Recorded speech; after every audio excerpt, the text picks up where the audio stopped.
ሀገራችን ህዝቡ በፈለገው እና በፈለገው መንገድ እንዲተዳደር ለማድረግ በጣም ጠቃሚና ለልማትም በጣም አስፈላጊ ነው። አምኖበት አብሮ ለመስራት ህዝቡን የሚያነሳሳ ስለሆነ ይጠቅማል ብዬ ነው የማስበው። ምርጫ ላይ መሳተፍ ያስፈልጋል። የሀሳብ ልዩነት ማንም አብሮም ተወልዶ የተለያየ ሀሳብ አለው ሰው። ስለዚህ የተለያየ ፓርቲም ቢሆን የተለያየ ግለሰብም የተለያየ ሀሳብ አለው። አንዱ የሌላውን ሀሳብ ካከበረ ሰላማዊ ይሆናል። ስለዚህ በዚህ መንገድ ቢሆን ጥሩ ነው ብዬ አስባለሁ። ብቻ ለሀገራችን ትልቅ ቦታ አለው። በህዝብ የተመረጠ መንግስት ተወዳጅነት አለው። ለሀገርም ሰላም ያስባል፣ ልማትም ያስባል። በሀገርን በማወክና በጥል የሚመጣ መንግስት ግን ለዚች ሀገር አይደለም ለዓለም አይበጅም። ስለዚህ ምርጫው ነፃና ዲሞክራሲ የሆነ ምርጫ ለሀገራችን እንመኛለን። ምርጫ በሀገራችን መልካም ፋይዳ አለው።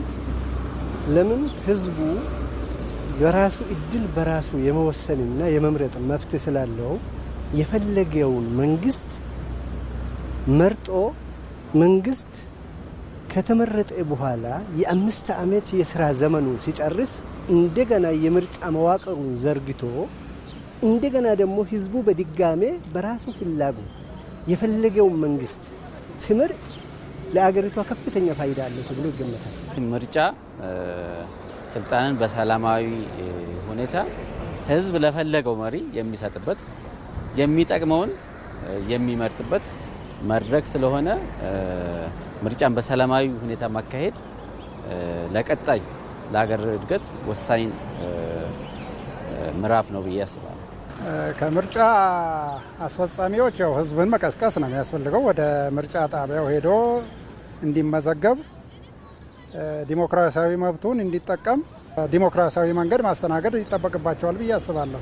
ህዝብ ምርጫ አስፈጻሚ ኮሚቴ ምርጫው ፍትሃዊ፣ ገለልተኛ እንዲሆን ህዝቡን በማያደናግር መልኩ ምርጫው እንዲከናወን ማድረግ፣ የህዝቡን ግንዛቤ ማሳደግ፣ ግንዛቤ ማስጨበጥ፣ ለሁሉም ተፎካካሪ ፓርቲዎች እኩል እድል መስጠት ሰላማዊ ለማድረግ ወሳኝ ነው ብዬ አስባለሁ። የምርጫ አስፈላጊነቱን በሚገባ ተረድቶ ለሚካሄደው ምርጫ ላይ የራሱን አሻራ እንዲያስቀምጥ ከህዝቡ ከምርጫ አስፈጻሚው አካል ዲሲፕሊንና ስርዓት በተሞላ ስርዓት እንዲካሄድ ያስፈልጋል። ተቃዋሚ ፓርቲም ቢሆን ገዢው ፓርቲም ቢሆን ማድረግ የሚገባውን ነገር በትክክለኛው መንገድ በረብሻ፣ በጥል፣ በስድብ፣ በመወቃቀስ ሳይሆን በጠረጴዛ ዙሪያ ቁጭ ብሎ መስፈርቱን አሟልቶ ቀርቦ የሚያስፈልገውን ነገር አቅርቦ መንግስት ለመመስረት የሚያስበቃውን መስፈርት ካሟላ ለሀገር የሚበጀውን ህዝቡ ይመርጣል። ፓርቲዎች በአጠቃላይ የሚጠበቀው በዲሞክራሲያዊ መንገድ ሀሳባቸውን ማስረዳት፣ ወደፊት እንዴት ህዝብን እንደሚያስተዳድሩ ሀሳባቸውን መሸጥ ነው። ፓርቲዎች ይሳተፋሉ። ሁሉም ፓርቲዎች አሸናፊ አይሆኑም። አንድ ፓርቲ ግዴታ አሸናፊ ይሆናል። ያሸነፈው በገባው ልክ ህዝቡ ማገልገል፣ የተሸነፈበት ህዝብ ደግሞ መቀበል፣ ነገም ሌላ እድል እንዳለ ማሰብና መቀበል ያስፈልጋል።